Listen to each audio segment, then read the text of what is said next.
Republican nominee Donald Trump slamming Fed Chair Janet Yellen, meanwhile, attacking her for the lack of action and playing politics with the economy. Joining us right now, former economic advisor to President Ronald Reagan, Art Laffer. Art, good to see you. Thanks so much for joining us. Good to see you, Maria. Does Trump have a point about Janet Yellen and the Federal Reserve?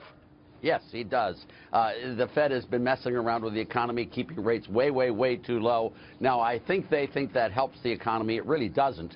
It really makes the economy a lot worse. The reason we have this horrible recovery is because of the Fed's keeping rates too low and therefore keeping capital from flowing into the mortgage market and the investment market. But Donald Trump is totally correct. This is a political Fed, and they've been doing a very bad job in the economy, and they think they're doing a good job, but it needs to be set. Rates need to be set by markets, not by Janet Yellen. Well, what would Trump do, though, about it? I mean, this is supposed to be an independent agency, and the president, or would-be, usually doesn't talk about the Federal Reserve. Well, I don't think the Fed should be an independent agency.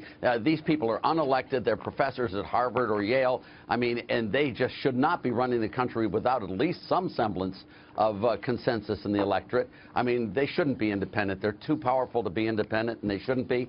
I'm right along with Milton Friedman, by the way. We should have a monetary rule and set that rule and then get the heck out of the way and let markets clear.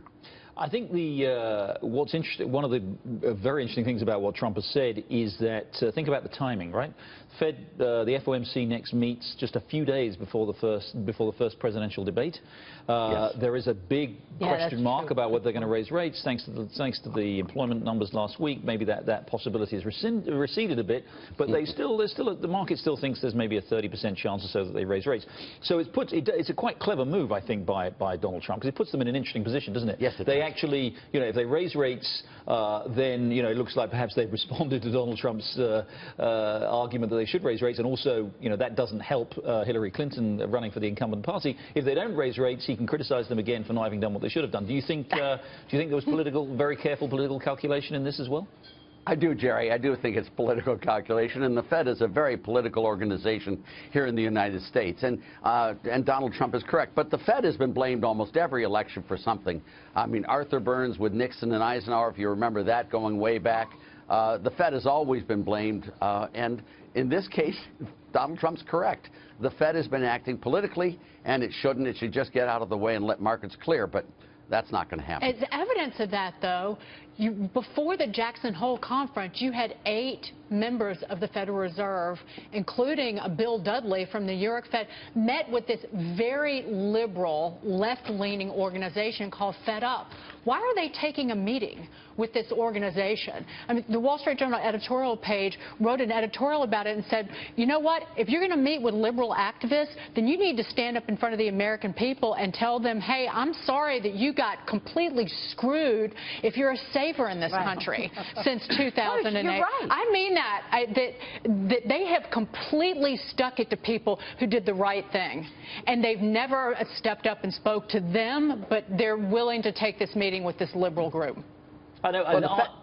Sorry, go ahead. Sorry, no, go ahead. No, you, Jerry. Well, I was going to ask you, do you think, I mean, Dagan's point is a really good one, and you make the point that, there shouldn't, the Fed should just be following some kind of hard rule, sort of Taylor rule kind of approach or whatever to monetary policy. But there's going to have to be, obviously, there's going to have to be a chairman of the Federal Reserve. It clearly, I think, if Trump is elected, won't be Janet Yellen reappointed to a second term. Do you fancy the job yourself? Oh, no, I'm 76, Jerry. Thank you very much, but I'm not interested in any of this stuff anymore. Was in his 80s, Art, when he stepped down, finally? I rest my case. Let me just... Let me... I mean, there are lots of good people around. I think Larry Kudlow would be a very good Fed chairman. I think there are a couple of others. I mean, obviously, Steve Moore, I think, is great as well. But I want to get it out of the hands of the professors. I mean, I'm a Yalie myself, as you know, and I got my Ph.D. from Stanford and taught at the University of Chicago. I don't think professors know enough to be able to run the Fed. This is not something that should be solely in the domain of academics. You've got Stanley Fischer, you've got Janet Yellen, you've got Bill Dudley, you've got all of these people, all fine people in their own right. but they don't know straight up from Sikkim about the private sector. Yeah. They just know about how to run governments and do academic research that doesn't apply to the Fed and doesn't work in this case because they ignore the supply side of money, which is at very low interest rates. Who the heck's going to lend for 30 years on a risky loan? Yeah, no one. exactly. That's why the housing market's so darn low and why investment's so low and why we have a lousy economy is because these guys don't understand economics. Let's